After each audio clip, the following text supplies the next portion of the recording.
భర్తకు లక్షణాలు ఏంటంటే 3 విషయాలు చెప్తారు. ఒకటి, భర్త చేయవలసిన బాధ్యత ఏంటంటే భార్యని సంరక్షించాలి. ఒకటి. రెండవది, భార్యని పోషించాలి. మూడవది, భార్యను ప్రేమించాలి. నాలుగవదిగా భార్య పట్ల ఏమంటారు, క్షమాపణ కలిగి. అలాగే భార్య కూడా ఏం చేయాలండి, భర్తను గౌరవించాలి. ఏం చేయాలమ్మా, గౌరవించాలి. రెండవదిగా భర్తనే కాకుండా పిల్లలు కూడా వారి యొక్క బాగోగులు చూడాలి. ఇది దేవుడు ఇచ్చినటువంటి ఆధిక్యత. ఒకరి పట్ల దేవుడు ఇచ్చినటువంటి బాధ్యతలు. ఈ భార్యాభర్తలుగా గతపరచబడిన మీరు ఇది బాధ్యతగా చేయాలి, భారంతో చేయకూడదు. ఎందుకంటే చాలా మంది నా దగ్గర పంచాయతీ ఉండేవాళ్ళు. అది ఏమంటే భారంతో వచ్చాను నా పని చేయగలరు. నేను ఫస్ట్ అర్థం కాదు, భారంతో వచ్చాను నేను ఆలోచించాను. భారం ఏంటి అనుకున్నాను. వాళ్ళు సంఘపాఠానికి వచ్చేవాడు కాదు, దైవ మండలానికి వచ్చేవాడు కాదు, పరిచయాల గురించి మాత్రం వచ్చారు. పరిచయాల గురించి వస్తే నేను అయ్యా ఇలా చేస్తాను కదా అంటే అన్న మేము ఎంతో భారంతో వచ్చాం. అసలు ఆలోచించాను, భారంతో వస్తే పద్ధతులు బాధ్యతతో చేయాలి. అలాగే సంసార జీవితం కూడా భారం కాదు, ఏంటంటే బాధ్యత. ఒకరి బాధ్యతలు ఒకరు పంచుకోవడం అంటే దాన్ని సంస్కృతిలో అంటే స్వీకరించుకోవాలి. ఏం చేయాలండి, ఇప్పుడు భర్తగా ఆమె ఏం చేస్తుంది, స్వీకరిస్తుంది. భార్య ఏం చేస్తున్నావు, స్వీకరిస్తున్నావు. ఇప్పుడు ఆమె బాధ్యతలు ఎవరు తీసుకోవాలి, నువ్వు తీసుకోవాలి. నీ బాధ్యతలు ఎవరు తీసుకోవాలి, వారు తీసుకోవాలి. ఇవన్నీ కూడా దేవుడు పెట్టే కట్టడ. ఈ దేవుడు పెట్టే కట్టడం బట్టి చేయకపోతే ఆజ్ఞ అతిక్రమణమే బాధపడాలి. అంటే నువ్వు సరిగ్గా భార్యను ప్రేమించకపోయినా, ఇవ్వాల్సిన నువ్వు ఇవ్వకపోయినా, భర్తగా గౌరవించకపోయినా, భర్తగా ఆయన ఇచ్చినటువంటి స్థానం ఇవ్వకపోయినా ఆజ్ఞ అతిక్రమమే చెప్పండి పాపము. అందుకని యోహాను పత్రిక 1 అన్ని పాపేంట. ఎవరండి, దేవుని చిత్తము లోకము దాని ఆశయం గతించిపోతాయి. లోకము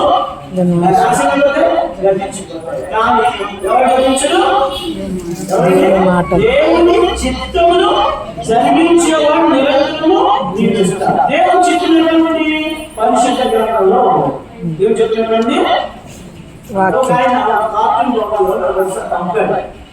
ఒకడు నారాయణ ఏం చేస్తారు, ప్రభావం నాతో మాట్లాడు అంటాడు. అమ్మ ఏమైనా ప్రభావం ఏం చేసిందంటే, ఇదిగోరా ఏదో మాట్లాడాలని అంటే దేవుని చిత్తాన్ని ఎక్కడ కనుక్కుంటాం, దేవుని వాక్యంలో కనుక్కుంటాం. అందుకే ప్రతి దినము దేవుని వాక్యాన్ని చదవాలి, దేవుని వాక్యాన్ని ధ్యానించాలి.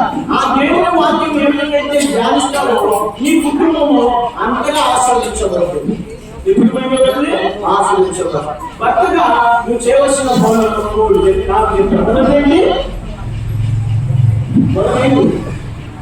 చెప్పాలా, భార్య ఏం చేయాలి, భర్త ఏం చేయాలని సంరక్షించాలి భార్య. రెండవది, భర్త భార్య ఏం చేయాలి, పోషించాలి. మూడవది, భర్త భార్య ఏం చేయాలి, గౌరవించాలి. తర్వాత భర్త భార్య ఏం చేయాలి, క్షమాపణని కలిగి ఉండాలి. అన్ని భూతత్వంలో చూడకూడదు, భూతత్వం చూడకూడదు. అందుకే ఎఫెసీ పత్రిక 4:7 పౌలు ఎఫెసీతో చెప్తాడు, ఓ ఎఫెసీలారా యేసుక్రీస్తును క్షమించిన ప్రకారం 37 దయ కలిగి కరుణామయులై దేవుడు క్షమించిన ప్రకారము 31 ఏం చెప్పాడు, భూతత్వంలో చూడమన్నాడు.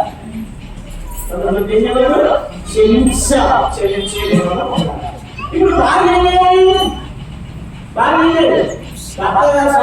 పోషించాలి, భర్త సంరక్షించాలి, భర్త గౌరవించాలి, భర్త క్షమించాలి. భర్తకి ఇచ్చాడు దేవుడు. ఏమి భార్య కూడా ఇచ్చాడు, భార్యను కూడా కూడా ఉన్నాయి. భర్త ఇంటిని గౌరవించాలి, సంఘం భర్తకు లోపడాలి, భర్తకు విధేయత చూపించాలి. ఇది దైవికమైన క్రమం. అందుకని అబ్రహాముని చాలా దేవుడు పిలిచింది, యజమానుగా పిలిచింది. ఆయన లోపడింది. ఈ దిన ఇంతమంది పరిస్థితుల మధ్య, ఇంతమంది సేవకుల మధ్య దేవుడి మందిరంలో దేవుడి నుండి గణపతిని తీసుకుని వచ్చారు. మీరు దేవుడి నామాలకు మహిమ తీసుకుని రావాలి. ఈ వివాహం ద్వారా దేవుడు గమనించాలి. రెండవది మీ కుటుంబం ద్వారా మీ గ్రామాల్లో మీ ద్వారా దేవుడి దగ్గరికి రావాలి, దేవుడి దగ్గరికి రావాలి. దేవుడు మీరు రాబోతున్నాడు మీ ద్వారా రచనలను తీసుకుని రావాలి. అంటే మీ జీవితంలో దేవుడికి ఎలా యోగ్యంగా ఉండాలి. దేవుడికి ఎలా ఉండాలి? యోగ్యం. దేవుడు సంతోషించాలి మీ జీవితాన్ని చూసి. దేవుడు మీ బ్రతుకును చూసి దేవుడు సంతోషించాలి. చూడండి, కొంతమంది భర్తలు ఏం చేస్తారంటే భార్య ఏం చెప్పాలి అంటారు, భార్యకు ఏం చెప్పక్కర్లేదు అంటారు. కానీ భార్య కూడా అన్ని విషయాలు ఎక్కడికి వెళ్తున్నారో ఒక ఆయన ఇలా చెప్పాడు. భర్త పెద్దల కాడ ఇంటికి వస్తే అన్నగా ఉంటుందండి, వేడిగా ఉంటుందండి. భార్య ఎలా ఉంటుంది? సవగా ఉంటుంది. భర్త ఆలస్యం వచ్చినటువంటి అన్నం ఏమైందంటే సల్లగా ఉంటుంది, భార్య వేడిగా ఉంటుంది. సినిమా సిద్ధి కావాలి, వేడము సల్పాయి కావాలి. కాబట్టి దేవుని వాక్యం ప్రకారంగా మన కుటుంబ జీవితంలో ఇక్కడ మనము గమనించాల్సింది ఏంటంటే భార్య భర్తలతో సమాధానం కలిగినప్పుడు పిల్లలు కూడా కలిగినారు, సమాధానాన్ని కలిగి. వివాహం ముఖ్యం కాదు, వివాహం జ్ఞానం ముఖ్యం కాదు. కానీ ఆ వివాహ వ్యవస్థ ఏంటంటే కొనసాగించడం చాలా ప్రాముఖ్యం. ఆ వివాహ వ్యవస్థ జీవితాంతం తోడుగా ఉండాలి, ఈ జీవితాంతం కలిసి ఉండాలి. అందుకే పెద్దోళ్ళు అంటారు, వివాహము పెళ్లి నూనెలా పంట. మనం పైన మనం అంతకాలం భార్య భర్తలు ఏమైనా ఉండాలి, సమాధానాన్ని కలిగి ఉండాలి. ఆ సమాధానం కలిగి ఉండాలంటే ఆ స్థలంలో దేవుడు ఉండాలి. నేను ఒక ప్రశ్న అడుగుతా ఉంటాను పెద్దోళ్ళు, అయ్యా మీకు కలర్ వచ్చింది అనుకోండి, ఎవరైతే ముందు మాట్లాడతారు? కొంతమంది భార్య చెప్పారు, అయ్యా నా భర్త గారిని తిట్టాడు అనుకోండి, వాళ్ళు మాట్లాడతారు. కొంతమంది అంటారు ఒక రోజు మాట్లాడతారు అంటారు. కొంతమంది అడుగుతారు, అయ్యా నా మీరు ఎప్పుడు మాట్లాడతారు అంటే అలా చెప్తారు. నిజమైన దేవుడు బిడ్డ భర్త కావచ్చు, భార్య కావచ్చు, ఎవరైనా ఎవరు ఏదో వస్తుంది వాళ్ళకు వస్తాయి. ఎవరైతే త్వరగా వెళ్ళి మాట్లాడతారో వాళ్ళు దేవుడు. ఏ సమస్య వచ్చినా ఎవరైతే తప్పించుకుని, ఎవరైతే దొరికంగా భార్య ఉంటుందండి, ఇప్పుడు తగ్గితే జీవితాన్ని ఏం చేస్తాను, లొంగే ఉంటాను, నేను అసలు తగ్గను, నేను అసలు లోపను, నేను విజయలో వస్తే ఆడే దగ్గరికి ఆడే. నేను అమ్మవారి కొత్తలో ఒక డాక్టర్ దగ్గరికి వెళ్ళా. డాక్టర్ చెప్తే లోపన్నాడు, ఈ పక్క అడ్మినిస్ట్రేషన్లో లోపన్నాడు. నేను రాజుగారు అంటారు, భార్య చదువుకుంటున్నారు. ఆవిడ మన అమ్మ. నేను అడిగాను, అమ్మ భార్య ఏంటంటే ఒరే క్లాస్ దగ్గర రారా ఎవరిని చెప్పండి. మాట్లాడే నాకు మహా ఏమన్నా భాష ఈడు అని చెప్పారు. భర్త నేను కూడా ఏం చేయబోదు ఏమా, ఎంత స్నేహమైనా ఎంత బంధువుమైనా భర్త నీళ్ళు ఏంటన్నా దిద్దాక అలాగని చెప్పి భార్యను అవమానపరచుతాడు. భార్యను నీ భర్తను భార్యను సన్మానిస్తే అందరూ సన్మానిస్తారు, నీ భార్యను అవమానపరిస్తే అందరూ ఏం చేస్తారు, అవమానపరుస్తారు. అలాగే నీవు కూడా భర్తను గౌరవించాలనుకోండి, ఏం చేస్తారు, అందరూ గౌరవిస్తారు. నీవే అవమానం మాట్లాడి నీవే అతన్ని పరుగు తీసేవాడుకోండి. ఇంకా ఆ భర్త గౌరవిస్తారా? ఎక్కడ గౌరవిస్తారా?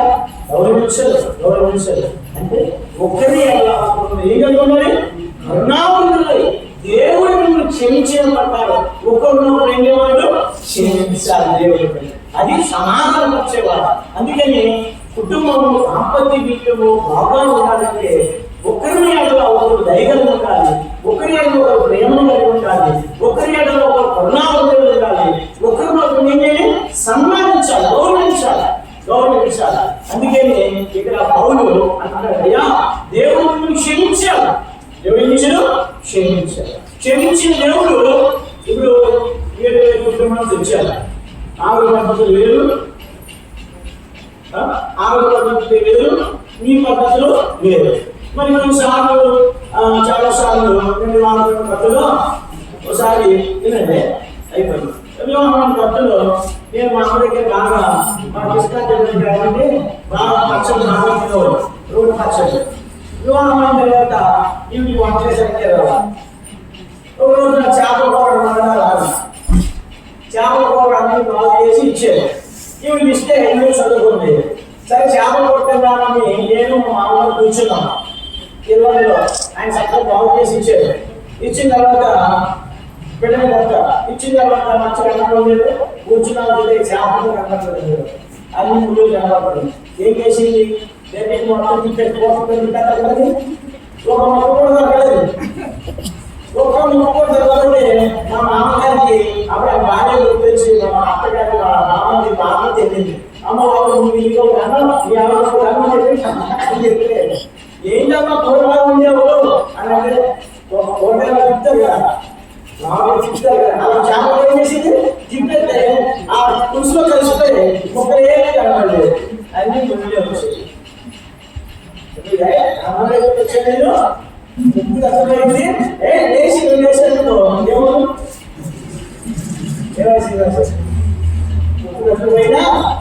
ఏమైనా ప్రముఖ స్పీకర్ చెప్పారు, లాభం నేర్చుకున్నారు. అండ్ ఐబీపీ అన్నారు 150-200 వరకు. కానీ ఉప్పు లేకుండా అవసరం లేదు. మరి పెద్ద స్పీకర్ మనం ఎప్పుడు సాధారణ ఆయన వాక్యం చెప్తే 100 చెప్తాడు. ఒక రోజున సమాధానం గురించి చెప్పారు వాక్యం. ఇంటికి వచ్చి అమ్మ అన్నం పెట్టాను, అన్నం పెట్టింది, కూర వేసింది, కట్టి నోట్లో పెడితే ఏమంది? సప్పగా వేసాడు. ఇప్పుడు ఏం చెప్పావు నువ్వు? తీసుకోమని చెప్పు, గవర్నమెంట్ చెప్పు, ఇదే అప్పుడు దేవుడు చెప్పాడు. అందుకే ఉప్పు తింటున్నావు కనుక రుణం ఎందుకంటే నీ భార్యని ప్రేమించి నువ్వు బీపీ రాకూడదు. దీంట్లో తిరుపతి జరాశిషులు చెప్పదు, పక్షవాతం వచ్చాక కిడ్నీలు పోతాయి, అన్ని పోతాయి కనుక నీ భార్యని ప్రేమించి ఉప్పు తక్కువ వేసిందిరా అన్నాడు దేవుడు. అప్పుడు నుంచి భార్య ఏం మొదలెట్టారు? అలాగే భార్య ఉప్పు ఎక్కువ వేసినా తక్కువ వేసినా ఏం చేయాలి? చక్కగా తిను. అప్పుడు ఏనాడు కాబట్టి ఒకసారి మా అమ్మ చెప్పారు కదా, మా అమ్మ చెప్పారు కదా, ఒకసారి మీ అమ్మ తీసుకురాయ్యా, మీ అమ్మ దగ్గర నేర్చుకుంటున్నాను. మా అమ్మ దగ్గర తీసుకుని మా అమ్మ ఎక్కడ పర్వాలనుకోండి చూడండి. అలాగే మా అమ్మగా ఉంటుంది, మా అమ్మ చేసింది, మా అమ్మ అనుకోండి ఏమవుతుంది? మా అమ్మ చెప్పారు భార్య నువ్వు కూడా మా ఇంటికి బాగా పెరిగాను, ఈ ఇంటికి వచ్చాను, ఈ బట్టలు పెట్టాను, ఈ గుడిలో పెట్టాను అనుకో. ఏంటండి భర్త ఏమి తింటే భార్య లేదు. మా అమ్మ సేవ వచ్చినప్పుడు అన్నం తెలుసు, అన్నం వచ్చినప్పుడు మా కొంచెం అది షెడ్డే కానీ ఆంబులెన్స్ మమ్మల్ని పెళ్లి చేసి తీసుకొచ్చి ఒక పాత్ర పెట్టేసాడు. కాబట్టి నా భార్య ఆ పేడతో అడిగింది, మేము చూసేవాళ్ళు. కాబట్టి మాకు సమయం తినేవాళ్ళు మా ఇంటిగా. కానీ మా దగ్గరికి గడ్డు మేము అడిగేది కాదు, ఆ గడ్డు మేము రుచొచ్చేది కాదు. అయినా సంగీతంలో కూడా సాగలేదు. ఎందుకని దాంపత్య జీవితంలో, కుటుంబ జీవితంలో సనుగులు అనేది కూడా ఉండకూడదు. ఈ దినాన బియ్యం ఇచ్చేదా దేవుని కన్నాడు, బియ్యం ఇచ్చేదా దేవుని కన్నాడు. ఒకవేళ దేవుడు లేదా అది కూడా దేవుడిని వందనాలు చెప్పించాలి. అంతేగాని బాబు శ్రీనివాస్ మా అమ్మ దారాంగా తెలిసింది, మా అమ్మ వెళ్ళి పక్కన లేదు, మా అమ్మ ఏ పని చేయలేదు, మేము ఇక్కడ వచ్చి నేను చేసుకున్నాను, నేను ఇది చేశాను అది చేశాను అని అనుకో. నాకు అర్థం కాదు. కాబట్టి యేసు ప్రభు మనం చూస్తే ఆయన గొప్ప మహారాజు. ఆ గొప్ప మహారాజు పరలోకంలో ఆయన గొప్పవాడు ఎవరు లేడు. అంత గొప్ప దేవుడు ఈ భూమి మీదకి వచ్చేటప్పటికి ఆయన ఎలా జీవించేదండి? పౌలు చెప్పాడు దరిద్రుడుగా లోకానికి వచ్చాడు. అన్నది గొప్పవాడు అన్నది గొప్పవాడు. అందుకే నేను షాప్ వచ్చిన తర్వాత సరైన ఇల్లు అన్నటువంటి సాప అయినప్పుడు కూడా నేను అదే జ్ఞాపకం చేసుకుంటాను. అందుకే శుక్రవారం తలవాల్చుకుంటూ చెప్పాలి కొంచెమైన స్థానం లేదు, కొంచెమైన స్థానం. కఠిన పేదకులు జీవించాడు, నగరేతులు జీవించాడు. ఈ నగరేతు అనేది ఒక స్లమ్ ఏరియా. చూడు, ఊరికి వాడల్లో ఉంటారు, సిటీస్లో ఊరి బయట ఉంటారు. ఆ నగరేతులో యేసు ప్రభువు తిరిగారు. ఆ నగరేతులో మంచి స్కూల్ లేదు, ఆ నగరేతులో మంచిగా సంస్కృతి లేదు. కానీ ఆ నగరేతులో రవి కదా నగరేతులో మంచిది ఏదైనా రాగలదా అన్నాడు. కానీ మంచి దానికంటే ఎవో మంచివాడు. ఆ మంచి దేవుడు ఏ ఏరియా నుంచి వచ్చాయండి? యేసు ప్రభువు ఆ ఏరియా నుంచి వచ్చాడు. అంటే తండ్రి ఆయన ఎక్కడ ఉంచాడో అక్కడ ఏం చేశాడు? నమ్మకంగా ఉన్నాడు. అందుకని ఆయన వ్యాస రాశాడు కవి. ఆయన రాజ్యం లేదు కానీ రాజు, డాక్టర్ చదవలేదు కానీ ధర్మ వైద్యుడు. ఆయన తత్వవేత్త చదవలేదు కానీ ఫిలాసఫర్ అన్నాడు. చూడండి, అంత గొప్ప దేవుడే మనం గ్రహించుకుని ఆయన లోపల ఎలా బ్రతకాలి అని చెప్పినప్పుడు చేరు వచ్చిన మనము ఆయనగా బ్రతకాలి. ఉన్నా లేకపోయినా ఆయన వందనాలు చెల్లించాలి. అలాగే చేసినప్పుడు మీ కుటుంబం బట్టి జీవించబడుతుంది. అందుకే నేను అక్కడ చూపిస్తాను. ఆదికాండం అనుకోండి, ఆదికాండం 2వ అధ్యాయం. ఇక్కడ ఆదాము గురించి చెప్పి ఆదాము ఏం చేశాడు? గాఢముగా కలుపు చేశాడు, ఒక ప్రక్కన తీశాడు, మాంసంతో చేశాడు. కాబట్టి చేసిన తర్వాత ఎవరు తీసుకొచ్చాడు? తీసుకొచ్చాడండి? ఆదాము దగ్గరికి తీసుకొచ్చాడు. ఎందుకు పెట్టండి? ఆదాము ఎంత కాకపోతే తండ్రి ఏదైనా పని చేస్తామనుకోండి, పిల్లలు ఏం చేస్తారు? వచ్చి కానీ ఇదేమి చేస్తాము, అబద్ధం చేస్తాము, ఇంటి నుంచి తెచ్చుకున్నంత సలహా ఇస్తూ ఉంటారు. సేవలో కూడా చాలా మంది అన్నీ చెప్తుంది. కానీ కొంతమంది అన్నకారు వాచ్ చేయొచ్చు కదా, వాచ్ చేయొచ్చు కదా అనుకుంటారు. ఇప్పుడు ఆదాముకి వివాహం చేసే సమయం వచ్చింది. ఇప్పుడు దేవుడికి అవసరం తెలుసు ఏంటి? ఇక్కడ నల్లగా ఉండాలి, ఇక్కడ ఏంటి నల్లగా ఉండాలి, ఇక్కడ ఏమో తెల్లగా ఉండాలి. ఒకవేళ ఆదాము కూడా అనొచ్చు, ఏసాయా ఆ తండ్రి నలుగురు నిలిపాయి చాలా మంది చెప్తారు ఏమన్నా చెప్పాడు. ఒక ఆయన ఆయన నశిపట్నం వచ్చాడు. ఒక పరిచారకుడు మా సదస్సులు తీర్చగలరు. ఆయనకి 4 ఆడపిల్లలు. ఆ 4 ఆడపిల్లలు గోడను పెట్టుకుని పెట్టుకుంది. ఆయన పరిచయం చేస్తాడు. చూస్తుంటే ఆయన చెప్పాడమ్మా, దేవుడికి మహాజ్ఞానవంతుడు, దేవుడికి ఏం తెలుసు? ఇక్కడ తలగా ఉండాలి, నల్లగా ఉండాలి, ఈ అక్షంతో తెల్లగా ఉండాలి, ఈ గోళ్ళు తెల్లగా ఉండాలి దేవుడు కోరిక. అందుకే చేసేదమ్మా. ఇప్పుడు నువ్వు దాన్ని ఏం చేస్తున్నావు? నువ్వు మార్చి, ఓ దేవుడా నువ్వు బుద్ధి ఇక్కడ ఎల్లగా ఉండాలి, ఇక్కడ ఎల్లగా ఉండాలి, ఇదంతా ఎల్లగా ఉండాలి, ఇలా చేయాలి అంటే వాళ్ళు దేవుడు చిత్తం చేసేది అక్కడ గొప్ప పాఠం నేర్చుకున్నాడు. అంటే ఆయన మామూలుగా నాతో సమాధానం చెప్తున్నాడు. అంటే అర్థమేంటి? దేవుడిని ఎలా ఉంచాడో అలా ఉంటే చాలు, అక్కడి నుంచి దేవుడిని దీవిస్తాడు. అందుకే ఆరాధన పంటలు పెట్టేశాడు. ఇప్పుడు ఆరాధన భావం తీసుకొచ్చాడు. తీసుకొచ్చిన తర్వాత ఇప్పుడు ఆదాముగా పాట పాడారు తెలుసు. అయితే ఇప్పుడు అక్కడ రాశాడు, ఏమన్నా రాశాడంటే భార్య 20 వచ్చింది. అప్పుడు ఆదాము ఇట్లను, నా ఎముకల్లోకి ఎముక, నా మాంసంలో మాంసము, ఇది నన్ను తీయబడి కనుక నా ఇప్పుడు దీనికి ఎవరు బయటికి కాదు. ఏంటండి ఏమన్నాడు? ఆదాము ఎక్కడో వచ్చింది అనలేదు. ఏమన్నాడు? నా ఎముకల్లో ఎముక, నా మాంసంలో మాంసం నీవు, కాబట్టి నరులను తీయబడి కనుక ఇది నాది, అది నాది. అంటే నీ భార్య బయట కాదు, ఇక్కడ నుంచి నీవన్నీ కూడా ఎవరు? ఇది నా సెల్ ఫోన్,